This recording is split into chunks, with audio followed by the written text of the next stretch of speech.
안녕하세요. 30년간 노년 심리를 연구해온 심리학자 이성태 박사입니다. 오늘은 이런 질문으로 이야기를 시작해 보겠습니다. 언제부터였을까요? 웃는 게 진짜 내 감정이 아니라 습관이 된 게 언젠가부터 부탁을 거절하면 내가 나쁜 사람이 된 것처럼 느껴지지 않으셨나요? 혹시 오늘도 남의 눈치 보느라 진짜 하고 싶은 말을 삼키지 않으셨나요? 우리는 너무 오랫동안 남의 기준에 맞춰 사는 삶에 익숙해졌습니다. 마흔에서 쉰에서 예순을 넘어갈수록 그 습관은 더욱 깊어집니다.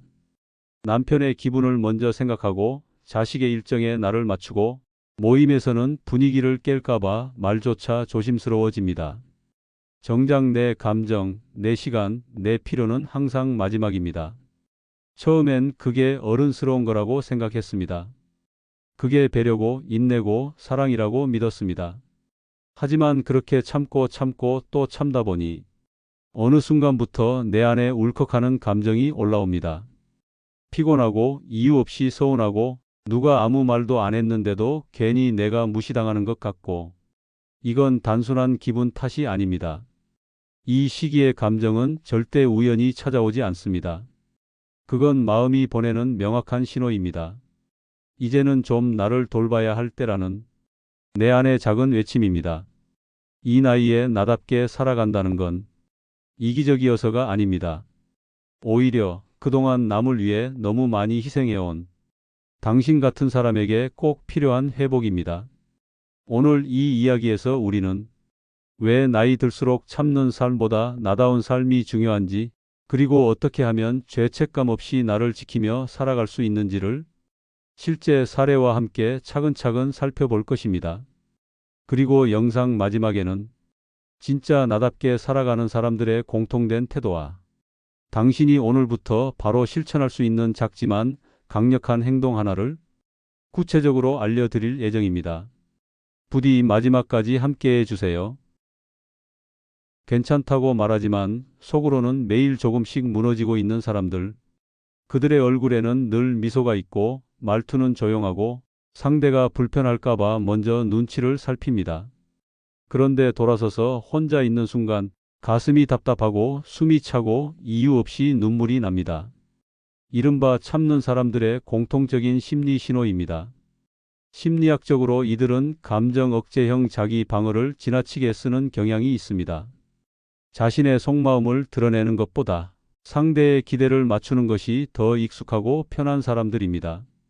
문제는 이 억제된 감정이 결국 몸에까지 영향을 미친다는 점입니다.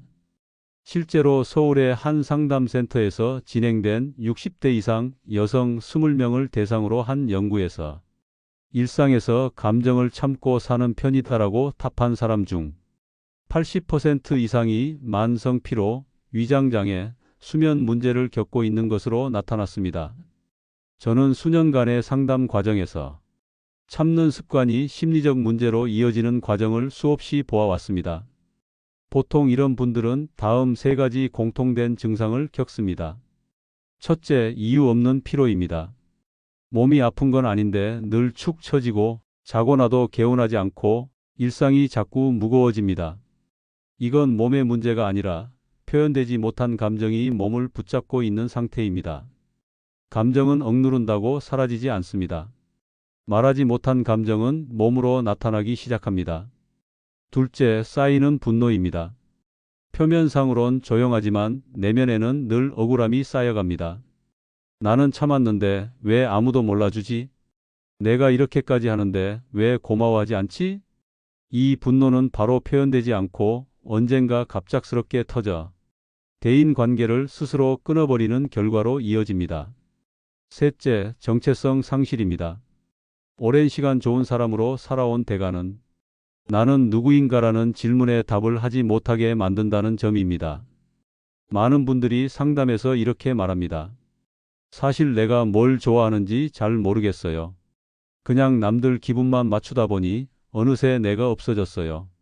이건 단순한 기분의 문제가 아닙니다. 삶의 주도권이 남에게 넘어가 버린 상태입니다. 한 내담자 분의 사례를 들려드리겠습니다. 67세 여성으로 40년 가까이 가정과 시댁을 위해 헌신하셨던 분입니다. 자녀들이 모두 출가하고 남편도 은퇴한 뒤 처음으로 자신에게 시간이 생겼다고 말씀하셨습니다. 하지만 그 시간은 자유가 아니라 공허함이었습니다. 지금까지는 누군가가 필요해서 나를 찾았지만 이젠 아무도 나를 필요로 하지 않는 것 같아요. 그 말 끝에 그분은 아무 말 없이 눈물만 흘렸습니다. 이처럼 참고 견뎌온 삶의 이면에는 감정적 고립과 존재감의 상실이 자리하고 있습니다. 그래서 저는 항상 이렇게 묻습니다. 지금도 참고 있는 일 하나쯤 있으신가요? 그 일 지금은 말하지 않아도 괜찮으신가요? 이 질문 앞에서 많은 분들이 잠시 말을 멈춥니다. 왜냐하면 자신이 그렇게 참고 살아왔다는 걸 그제서야 비로소 인정하게 되기 때문입니다. 사람들은 흔히 말합니다. 그 정도는 다 참고 사는 거 아니야? 참는 게 미덕이지. 하지만 그건 사실이 아닙니다. 참는 건 미덕이 아니라 자기 소외입니다. 감정을 억누를수록 결국 나 자신이 사라집니다.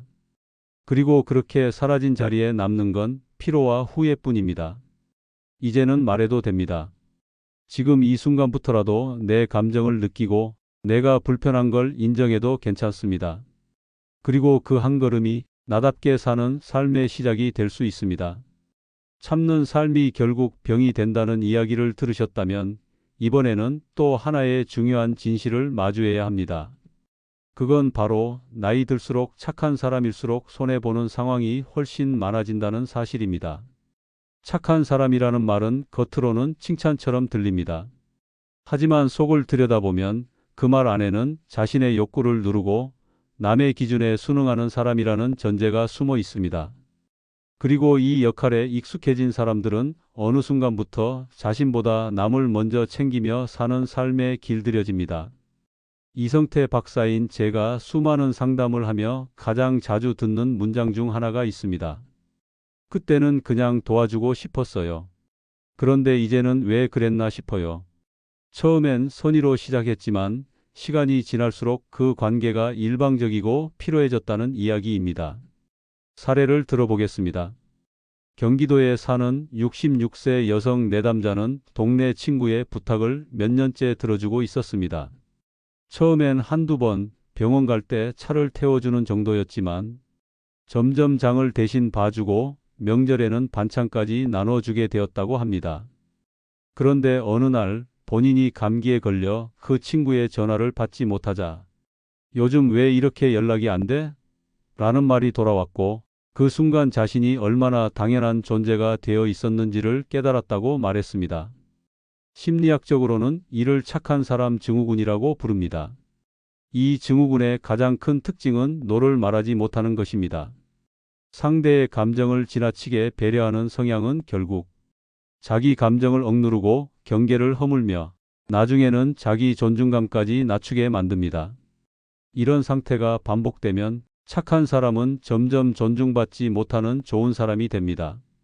그 사람이 늘 해주니까, 그 사람이 예전에도 그렇게 했으니까, 그 사람은 부탁하면 잘 들어주니까 점점 당연한 존재가 되고 고맙다는 말조차 사라집니다. 문제는 이 관계가 상대방만의 잘못이 아니라는 점입니다.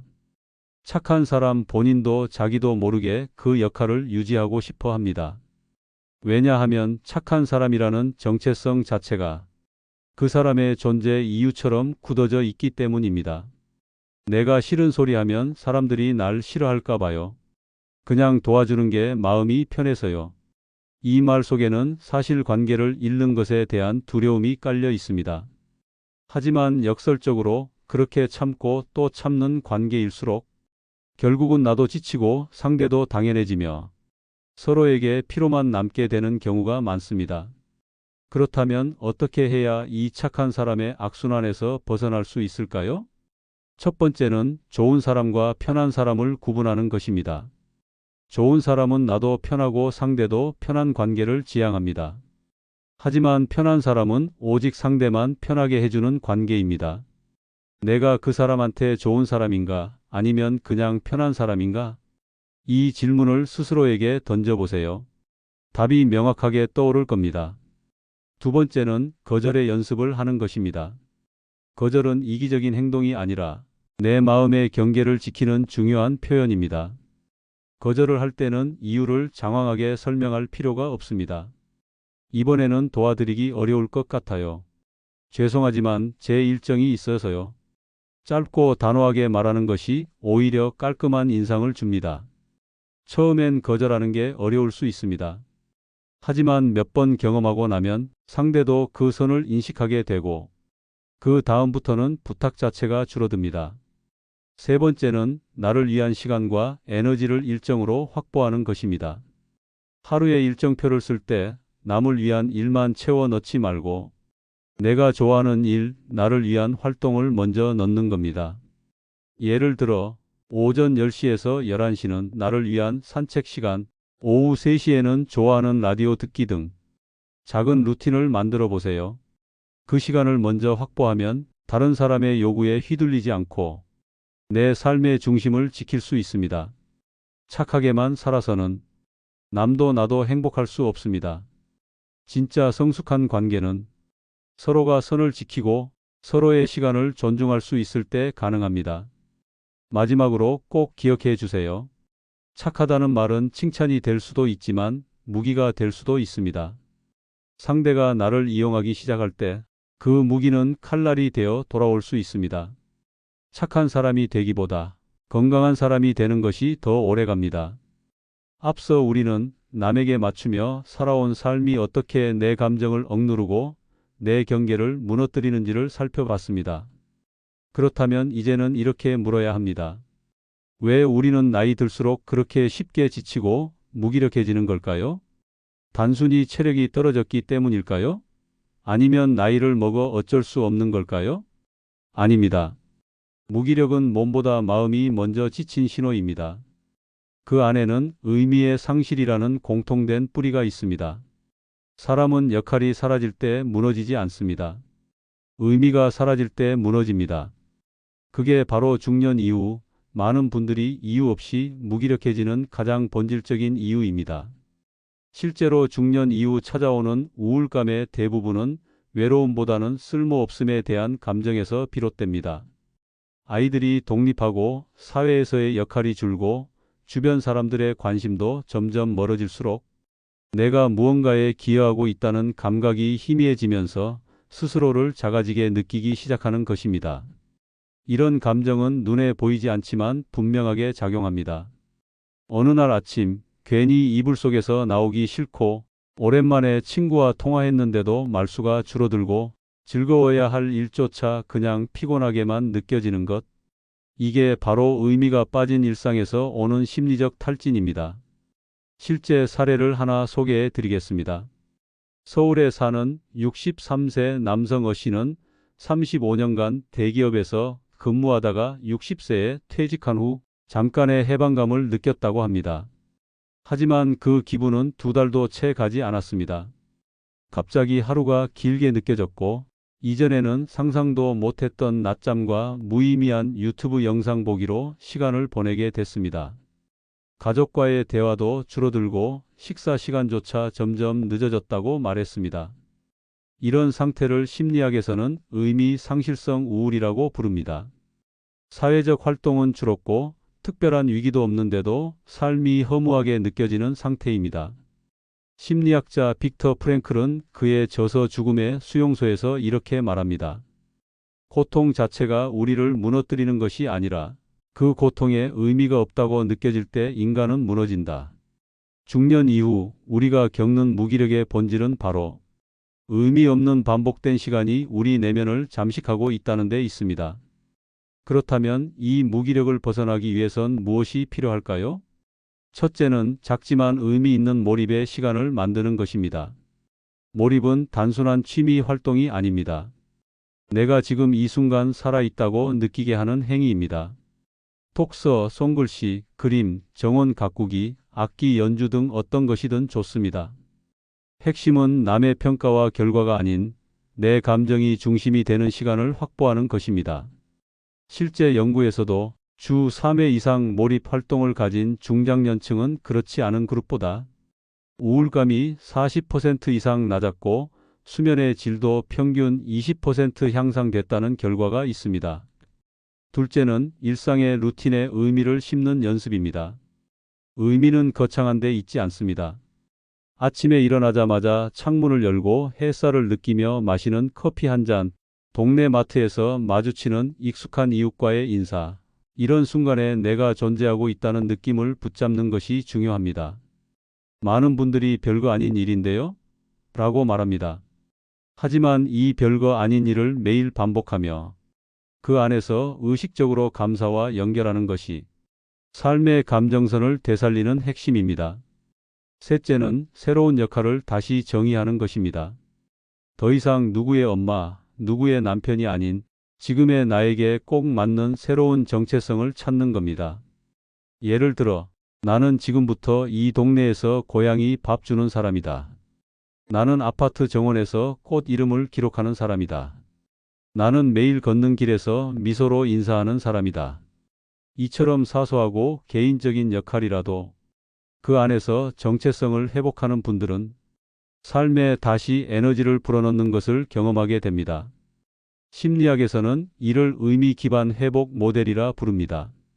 삶의 위기나 공허에서 빠르게 벗어나는 사람들의 특징은 문제를 해결하려고 애쓰기보다 그 안에서 의미를 발견하려는 사람들이라는 연구 결과도 있습니다.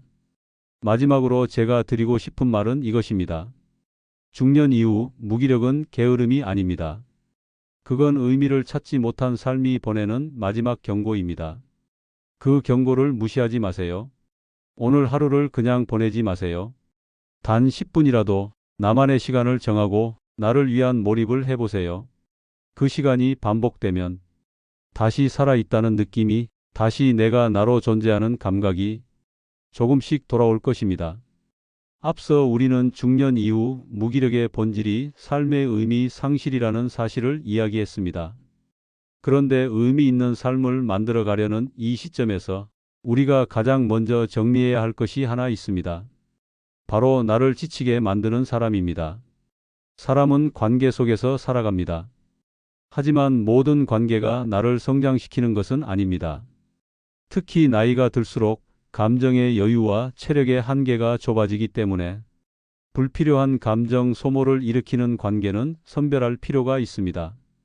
심리학에서는 이런 사람들을 정서적 에너지 뱀파이어라고 부릅니다. 겉으로는 평범한 친구, 가족, 이웃처럼 보이지만 매번 만남 이후에 이상하게 기운이 빠지고 피곤해진다면 그건 단순한 기분 탓이 아니라 실제로 감정 에너지가 소진되고 있는 신호입니다. 실제 상담 사례를 하나 소개해 드리겠습니다. 경남 창원에 사는 69세 여성 내담자 B씨는 고등학교 친구와 40년 넘게 교류하며 지내왔습니다. 하지만 최근 몇 년간 그 친구는 매달 만나자마자 요즘 너무 힘들어, 병원비도 밀렸고 자식들도 신경 안 써라며 하소연을 시작했습니다. 처음엔 함께 눈물을 흘리고 공감했지만 만남이 반복될수록 B씨는 점점 말수가 줄어들고 오히려 자신이 죄책감을 느끼기 시작했습니다. 그러던 어느 날 친구가 말했습니다. 정자야, 이번 달에 전기세가 밀렸는데 혹시 10,000원만 도와줄 수 있을까? B씨는 지갑을 열며 알 수 없는 무력감을 느꼈다고 했습니다. 그 감정의 정체는 바로 기대와 부담의 혼합감정, 그리고 나는 ATM인가 하는 자존감의 흔들림이었습니다. 이처럼 정서적 소진을 유발하는 사람의 특징은 뚜렷합니다. 첫째, 만남의 주제가 늘 본인 이야기로만 흘러갑니다. 상대의 어려움을 매번 들어주면서도 정작 내가 힘들다고 말하면 그래도 넌 괜찮잖아 라는 반응을 보입니다. 둘째, 도움을 요청할 땐 미안한 척하지만 반복됩니다. 정말 이번만이야. 내가 누구한테 말하겠니? 이런 말이 반복될수록 당신은 점점 거절하면 나쁜 사람이 되는 덫에 빠지게 됩니다. 셋째, 고마움을 표현하지 않습니다. 도움에 대한 감사보다는 다음에 또 기대하는 태도가 보이기 시작합니다. 처음엔 우정으로 시작된 관계가 언젠가부터 부담과 피로로만 남게 되는 순간 그건 정리의 신호입니다. 그렇다면 이런 관계는 어떻게 정리해야 할까요? 첫 번째는 심리적 거리두기부터 시작하는 것입니다. 당장 연락을 끊기보다 만남의 빈도를 줄이고 답장을 늦추며 나는 이제 이 관계를 조율하고 있다는 신호를 스스로에게 줘야 합니다. 두 번째는 감정의 책임을 되돌려주는 연습입니다. 그 얘기를 들으니 안타깝지만 내가 지금은 도와줄 수 없어. 그건 내가 해결해 줄 수 있는 부분은 아닌 것 같아. 이런 문장은 상대에게 실망을 주는 것이 아니라 오히려 나를 보호하는 최소한의 경계가 됩니다. 세 번째는 정중한 종료 메시지를 준비하는 것입니다. 관계를 완전히 정리하고 싶다면 문자나 메모 혹은 조용한 대화로 당신의 감정을 솔직하게 전달하는 것도 방법입니다. 예를 들어, 오랜 시간 고마웠고 함께한 기억은 소중해. 하지만 지금은 내가 나를 더 챙겨야 할 시기야. 이 선택을 이해해 줬으면 해. 이런 한마디는 지나온 관계에 대한 마지막 예의를 지키면서도 당신의 감정을 지킬 수 있는 방법이 됩니다. 관계는 줄이는 것이 아니라 나에게 건강한 관계만 남기기 위해 선택하는 것입니다. 특히 중년 이후에는 감정의 소모보다 감정의 회복이 더 중요한 시기입니다. 다음에 누군가의 연락을 받았을 때 그 사람과의 대화를 마치고 난 뒤 내 마음이 편안한지 지친지 한번 자문해 보세요. 그 대답이 바로 그 관계를 이어갈지 말지 결정할 수 있는 가장 명확한 기준이 됩니다. 내가 누군가를 너무 많이 이해해야 하는 관계라면 그건 이미 나에게 맞지 않는 관계일 수 있습니다. 이 말을 마음에 꼭 새겨 두셨으면 좋겠습니다.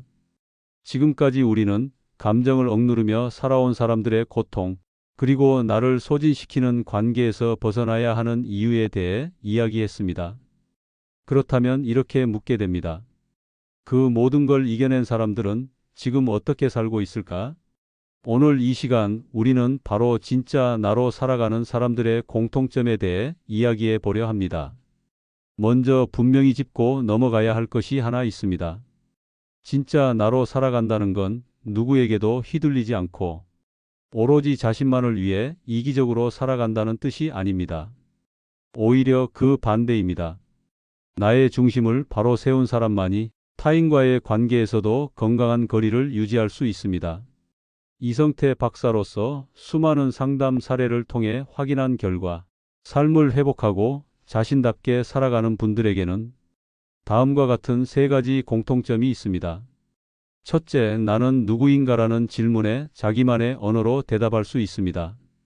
이 질문은 단순한 철학이 아니라 일상에서 자주 스스로에게 던져야 할 매우 현실적인 질문입니다. 실제로 진짜 나로 사는 사람들은 자신을 직업이나 가족 관계로 정의하지 않습니다. 나는 누구의 엄마예요. 가 아니라 나는 글을 쓰는 사람입니다. 나는 산책을 통해 감정을 정리하는 사람입니다.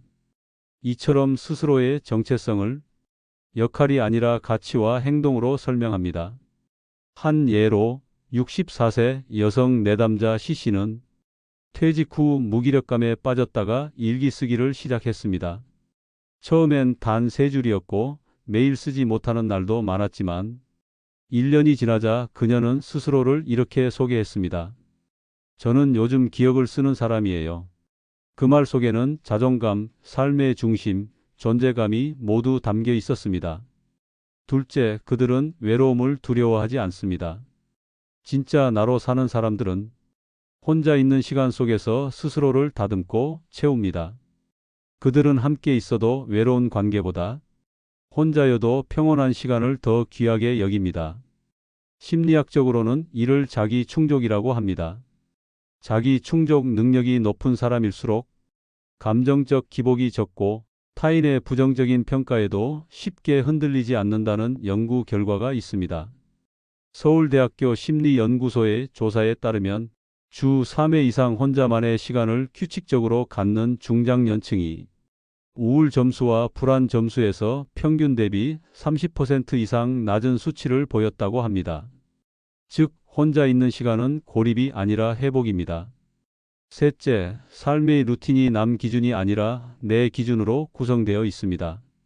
진짜 나로 사는 사람들은 하루의 중심을 남의 요구가 아닌 나의 흐름으로 정리합니다. 일정의 시작은 남과의 약속이 아니라 내가 하고 싶은 일, 내가 필요하다고 느끼는 일을 우선으로 배치합니다. 예를 들어 오전 8시에서 9시는 내 커피와 음악 시간, 수요일 오후는 내 글쓰기 시간, 이처럼 고정된 나만의 시간 구역을 만들어냅니다. 이 루틴은 심리적으로 삶의 중심을 내게로 되돌리는 역할을 합니다. 또한 진짜 나로 사는 사람들은 남에게 잘 보이기 위한 선택을 하지 않습니다. 옷을 살 때도, 식당을 고를 때도 누군가의 눈치보다 내가 좋아하는가를 먼저 묻습니다. 이것은 작아 보이지만 일상 전체의 감정 흐름을 바꾸는 강력한 결정 방식입니다. 마지막으로 진짜 나로 사는 사람들은 말보다 행동으로 자신을 증명합니다. 그들은 내가 어떤 사람인지 설명하려 애쓰기보다 꾸준한 실천으로 자신을 설명합니다. 나는 나를 위해 매일 산책해. 나는 내 감정을 알아차리기 위해 글을 써. 이런 실천은 어느 순간부터 나라는 사람을 만들어가는 가장 정확한 자기 설명이 됩니다. 심리학에서는 이 과정을 자기 확립이라고 부릅니다. 자기 확립이 된 사람은 외부 환경이나 인간관계의 변화에도 쉽게 흔들리지 않고 중심을 유지할 수 있습니다. 혹시 지금 이 영상을 보시는 여러분도 그동안 너무 오래 누구의 엄마, 아내, 직원, 친구라는 이름으로 살아오시진 않았나요? 그 안에서 점점 내 모습이 희미해졌다면 이제는 이렇게 질문해 보세요. 나는 지금 누구로 살아가고 있는가? 나는 오늘 나를 위해 어떤 선택을 했는가? 그리고 그 질문에 작은 실천이라도 덧붙여 보세요. 혼자만의 산책, 나를 위한 한 끼, 지키고 싶은 아침 루틴, 그 작은 실천이 다시 진짜 나를 만들어낼 것입니다. 타인을 이해하는 데 쓰던 에너지의 절반만 나를 이해하는 데 써도 삶은 훨씬 가벼워질 수 있습니다. 지금까지의 이야기를 따라오신 여러분 어떠셨나요? 누구에게 맞춰 살던 삶에서 벗어나 이제는 나다운 삶으로 돌아오는 여정, 그 첫걸음을 고민하고 계신 분들이라면 당신은 이미 변화를 시작하신 겁니다. 중요한 건 완벽하게 바꾸는 것이 아니라 이제는 나도 좀 살아보자는 마음을 스스로에게 허락하는 것입니다. 그리고 그 마음을 지켜주는 작은 행동 하나, 말 한 줄, 시간 10분이 곧 당신 인생의 방향을 바꾸게 될 것입니다. 지금부터는 누구를 위해서가 아니라 나를 위해 아침을 시작해 보세요. 남의 말보다 내 감정에 먼저 귀 기울여 보세요. 그 작은 선택들이 모여 내 삶의 주인이라는 자리를 다시 찾아오게 할 것입니다. 혹시 지금 이 영상이 떠오르는 분이 있다면 당신이 보내주세요. 우리 주변의 소중한 누군가도 지금 나답게 사는 용기를 필요로 하고 있을지 모릅니다. 그리고 이 영상이 도움이 되셨다면 좋아요, 구독, 알림 설정 잊지 마시고 눌러주세요. 여러분의 관심이 이 채널이 더 따뜻한 이야기로 이어지게 만듭니다. 다음 영상에서는 혼자 사는 노년 이렇게 준비하면 덜 외롭고 덜 위험합니다 라는 주제로 지금부터 혼자 살아갈 미래를 덜 두렵고 덜 복잡하게 준비하는 현실적이고 따뜻한 팁을 준비해 드리겠습니다. 오늘도 끝까지 함께해 주셔서 감사합니다. 여러분의 행복한 노년을 응원합니다.